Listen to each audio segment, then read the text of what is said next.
Sure.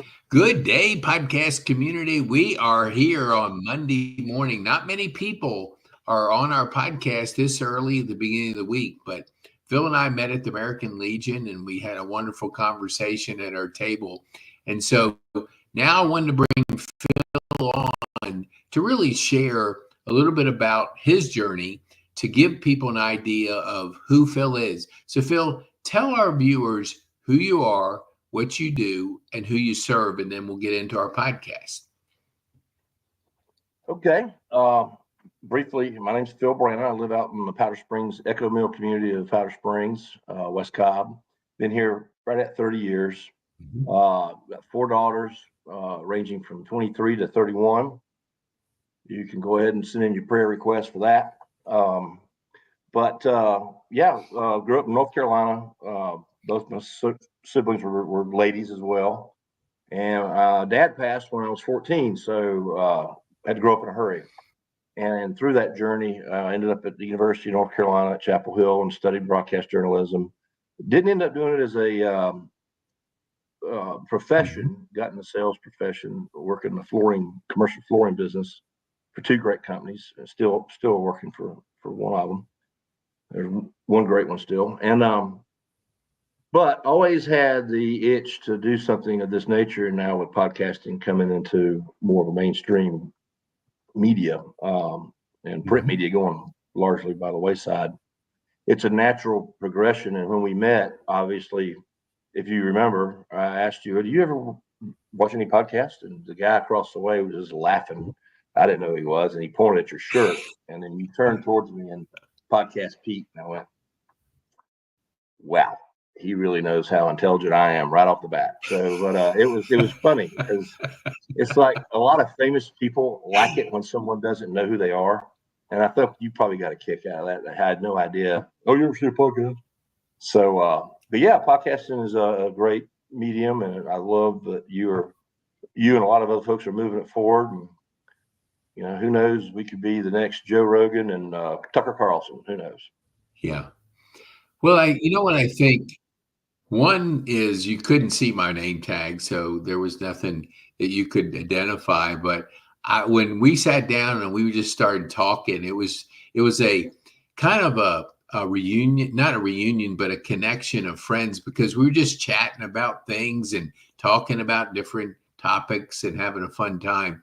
And I think a lot is those stories that we hear on podcasts. We like them. We like because growing up and doing broadcasting like you did at the University of North Carolina, my daughter did the same thing at Georgia. But you only get segments, like little sound clips. So the longer form of podcasting, you get in to know a person. So I want our viewers, you said earlier, dad of 4 daughters. Tell me, like, 4 daughters, you have 2 more daughters than I have. I'm dad of 2 daughters. But tell our viewers, like, what was being the dad of 4 daughters, like, what was that responsibility? What was that joy like? Well, number one, as you know, it can be a little bit overwhelming, especially, those certain days that come every 3 or 4 weeks and you want to make sure you're traveling. But no, it's been, number one, it is an incredible honor to be a girl dad. God only gave us so many chances to influence people, and he blessed me with 4. And every one of them's different. If you met them individually, you probably would never put us together in a police lineup ever. But we all have good relationships, with each other. It's not without struggle, but I think through having those relationships with them and growing with them as a parent and as a person, I've learned a lot about patience, which I did not possess prior to becoming a parent. And I learned a lot about just understanding female minds. I saw this one time. You might have heard of this Dr. Daniel Amen. He's brilliant. And he was explaining the difference in a male mind versus a female mind. And a female mind is like that ball of Christmas lights you get out once a year, and it's all tangled up and they're all connected. Everything they do is connected. Every thought is connected. The way they process information all connects. Men are the total opposite. we have a series of boxes in our head, and none of them are connected. We got a box for the family, a box for the job, a box for the house, a box for the insurance, a box for the hobbies, a box for socialization, a box for friends, a box for the rest of your family. And then we have that box that all women hate called the nothing box. And they can walk right by you when you're watching a football game. And what are you thinking about? Nothing. Drives them crazy because that's not how they're wired. They're always thinking. Their mind's on a hamster wheel. And my mother was that way. One of my sisters is that way. And then, so it was good training camp. God knows what he's doing. It was training camp. And I think, going through a divorce like I did a few years ago, I Yeah. started going to Barnes and Noble and looking for some self-help books. And of course, podcasting wasn't a thing 15 years ago. There were a few people doing it, but no one, wasn't the mainstream thing like it is today. But I noticed going through the bookshelves, there's all these self-help books for everything you can think about. Starting a business, and a lot of it is centered towards women. Nothing for guys, going through divorce or being a girl dad during a time like that where you're supposed to still be, hunter provider, the backbone of the family, but you're kind of dying inside a little bit.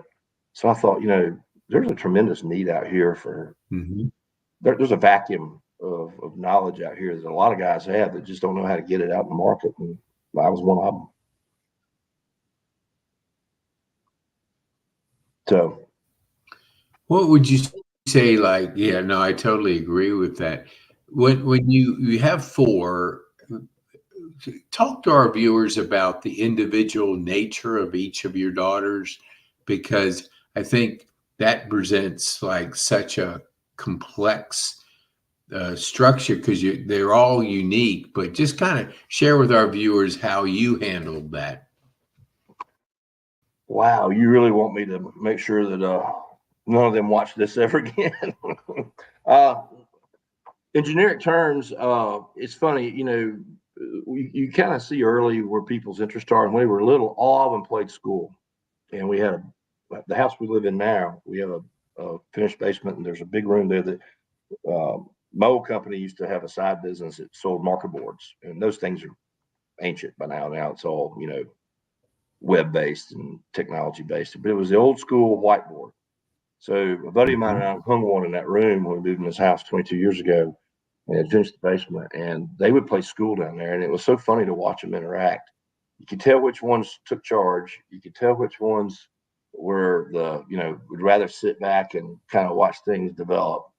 And then you would it was funny to watch them do that. And they did it with the neighbors' kids too. The neighbors' kids would come over here, and it would be boys and girls. And it was hilarious. There's 15 kids used to live on this cul-de-sac in the street. And if they weren't playing kickball in the back, if it was rainy weather, they'd be down in that basement and they would be holding school. But watching them through that little experience really was kind of a teaching moment in how to parent them. And anyone that says, I coach my players the same way, or I raise my kids exactly the same, I treat them the same. Number one, no, you don't. And number two, if you do, you're doing a lousy job, because each kid is a different DNA, totally different genetic and emotional makeup. And some kids respond to tough love or yelling, and some do not. I've got a couple that if you start yelling at them, it goes in right here and it comes out right there, and you might as well just be, shouting out in the cul-de-sac. Nobody's gonna be listening. But to keep it, brief, that really was the first time I really started noticing development. A couple of them were heavy in sports. A couple of them were into the arts and music. And it's funny. One works for a company that sells a lot of sporting type safety equipment. In fact, the Guardian helmets, you might notice, becoming prevalent with all the head injuries in the NFL and college football and all down the line. They're the company she works for is a distributor of that. They're not exclusive, but they're one of the main cogs in the wheel. In fact, it was cool. She sent me a voicemail that Peyton Manning had left him when football season started. He coaches a youth team where he and his kids are, and the president of the company that she works for, saved the voicemail, forwarded it to every employee just to show them, look, this is the kind of people we're getting to rub elbows with this product. Then another one's an architect. She was always more drawn to the arts, and she's going to expand her expertise in going into interior design, getting her certification for that. So she'll have both. And she actually lives abroad. She lives in Portugal. And then the third one is more like number one. They actually live together. And she was a little bit of a hybrid. She played sports when she was younger and enjoyed them, but more of a marketing, more like me, more mass media, journalism, marketing kind of appealed to her. And that's what she studied at UNG. And then ended up, she works for a nonprofit out of Charlotte and lives here called Girls on the Run. And then the youngest one is a teacher. Just got her first gig there. And so very different backgrounds. 1 and 4 were more prevalent in sports. Yeah, I number them because I'm going to do my grandmother, start calling the wrong name, you know.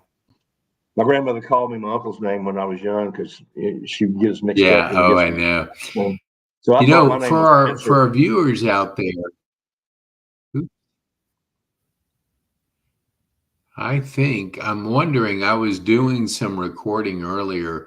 I'm wondering if it's my connection on this computer. I usually do it on my Mac, and we're breaking up a little bit, but we'll continue. We might have to do something, but I want to just ask you a couple questions as it relates to, you know, being a dad of daughters.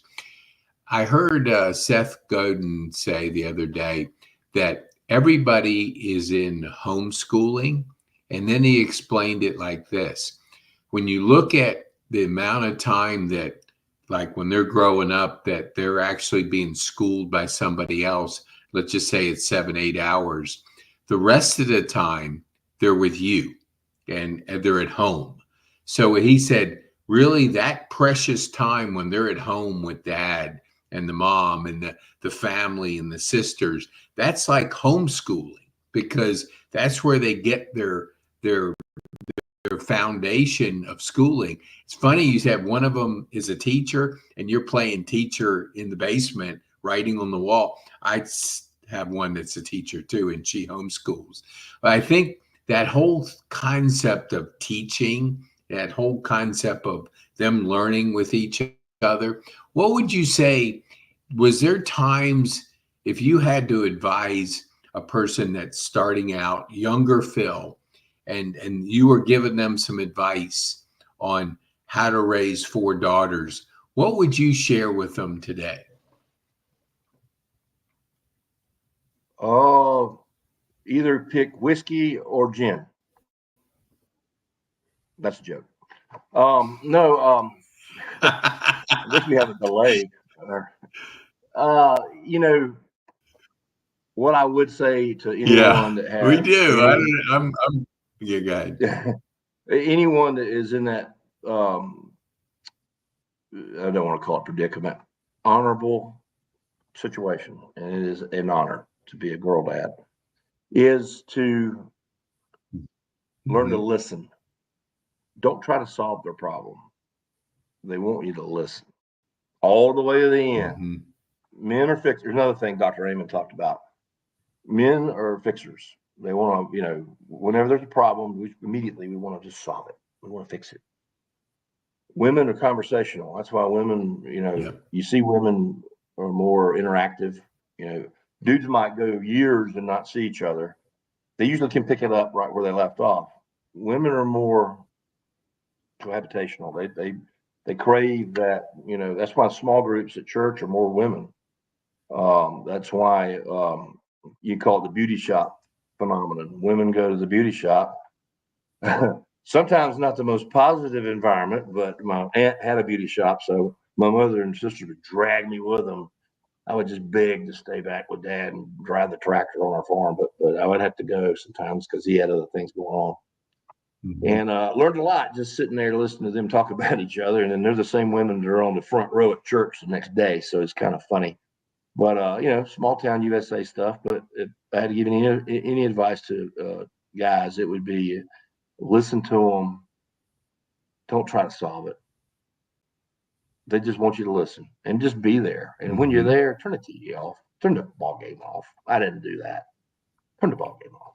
You're going to wish in 30 years when you're sitting there in your Mhm. boxer shorts and they're, moved off to some other country or off to some other state, or they're, married and got their own stuff going on that, you wish you had that time. You don't get it back. Not that that happened with here, but Yeah. that would be a little bit of advice. Just be present and living in the present and use these things more than this. Man, that's such good advice. Yeah, that is, let me just share with our viewers if it was breaking up at all. What Phil was saying is be present. I mean, I'm a firm believer in what you just shared. How many football games, once they're over, we don't remember what the heck went on. Somebody won, somebody lost. If I said who won Super Bowl 22, whatever it was, we wouldn't know. But we know the moments in our daughters growing up, those special moments, whatever it is, they're coming to you, asking for advice or talking to you. It's being that present listening, like you just said. And I think that for our viewers to kind of take that home, be present and listen is just such great advice for our dads out there. What I want to ask you, Phil, on when it comes to like the busyness of the world we're in, how do you, now that you look back, what are you doing? You're looking obviously from a sense of wisdom from now. What are you doing now to be present? What are you doing now to listen? How is that Phil today learning, and what can you share just today as a grown person, and your daughters are older? What are you doing today to feed that present and feed that listening muscle? Well, for one thing, I'm home a lot more because I work out of my house. I do not have an office that I run like I formerly did with the other company I worked for 28 years. So it's not, and if there's any one Mhm. good thing that came out of COVID, I was making that career change anyway, is the fact that I started working from home. And so obviously I set my own schedule. Mhm. Not that I couldn't influence it before, but as you know, when you're in charge of other people and you've got direct reports, you got to be there. And then I traveled for work too. Florida, Mhm.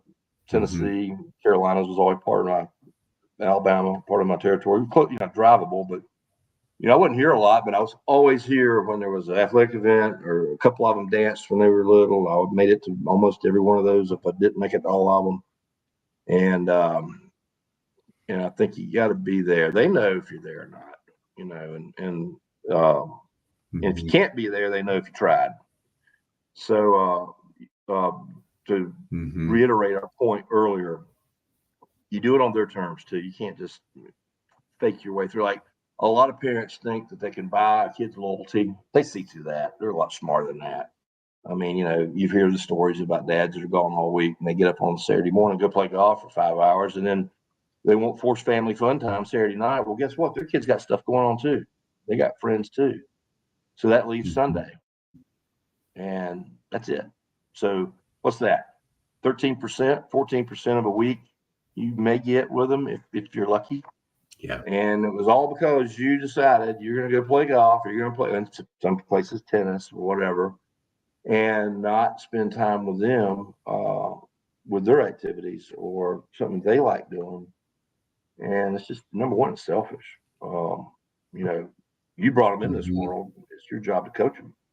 You don't send your kids off to school to let the teacher bear the brunt of all that responsibility. You're, to your point earlier, Mhm. you're the teacher. That's just, and we're blessed here in West Cobb. We have a wonderful set of schools. I mean, our kids went to Kemp Elementary.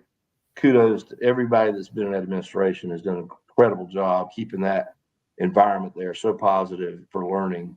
And you just don't find that in public schools anymore, hardly. I mean, I talked to other parents, people that live in like Charlotte or Raleigh or Nashville or Tampa, and it's just rare to find public schools that are as good as what we're blessed with here where we live.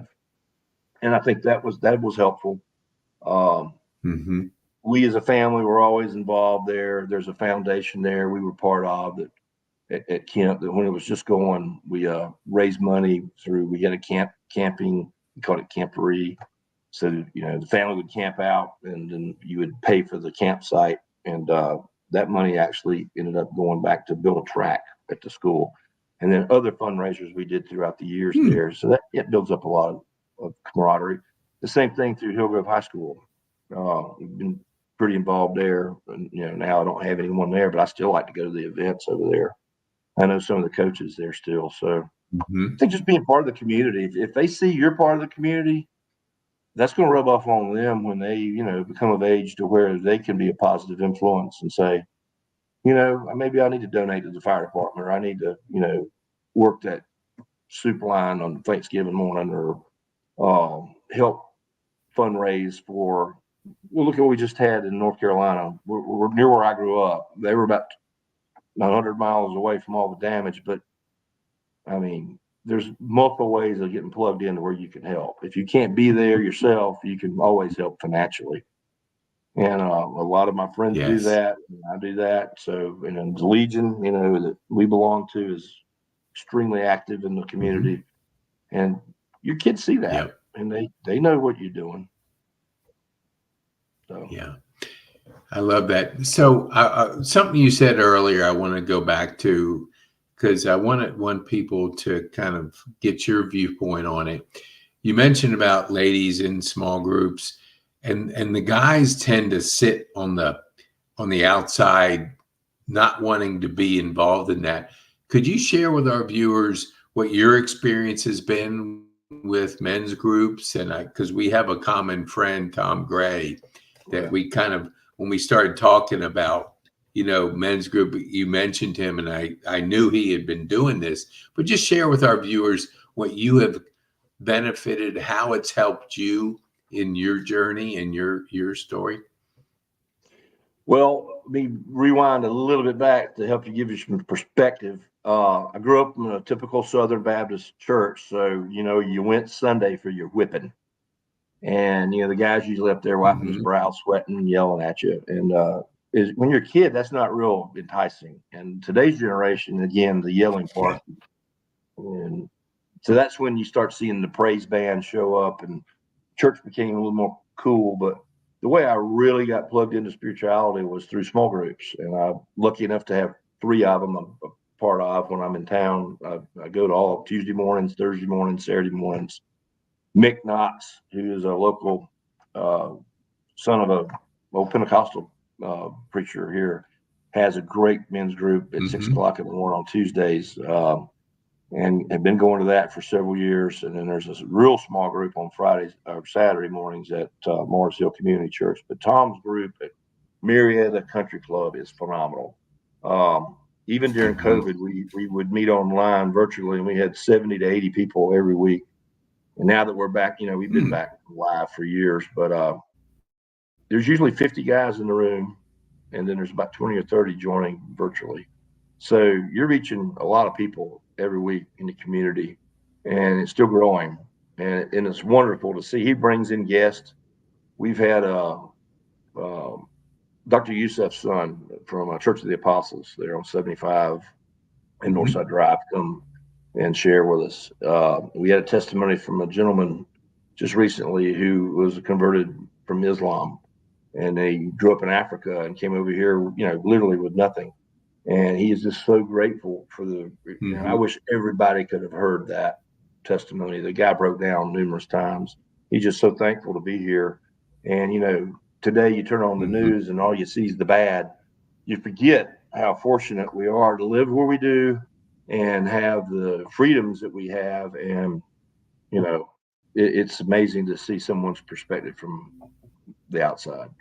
And, but Tom's group on Thursday mornings, can't say enough good things about that. It's unreal. I mean, I plan my travel schedule. If I go travel early in the week, I'm back for that.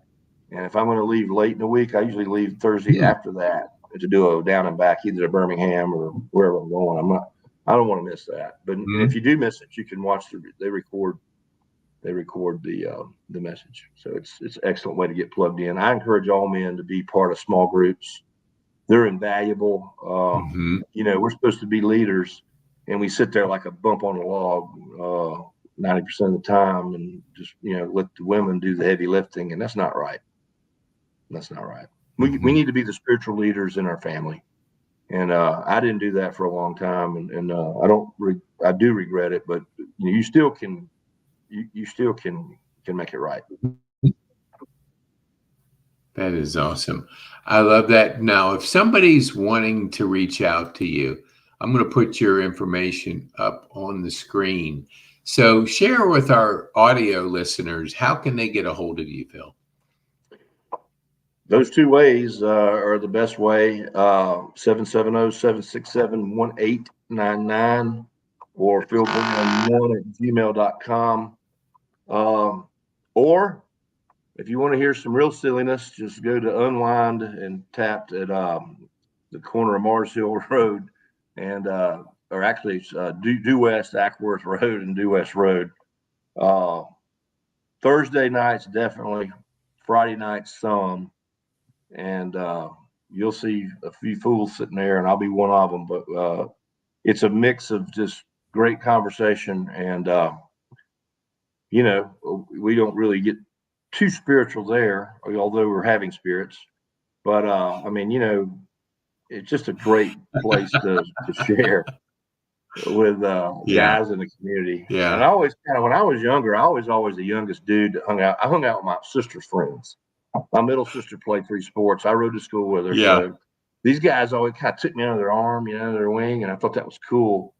And I kind of carried that forward. I'm like one of the youngest members of the Legion Squad 39, post 29 off of Gresham Avenue, near the Big Chicken, about 2 miles from the square in Marietta. A mutual friend of mine had introduced me to that. And Uh-huh. I didn't serve, but my father did in World War II in the Philippines, and then both grandfathers served in World War One.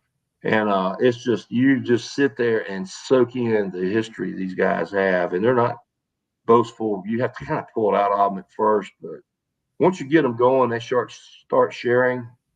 It's unbelievable the true life stories these guys have. They're heroes, and a couple of those guys are in Yeah. the Thursday morning group with Tom. A couple of the guys are ex pilots and Oh, really? badasses. Yeah. Yeah. Um, I'll share their names eventually, Well, but I that's don't want cool because, yeah.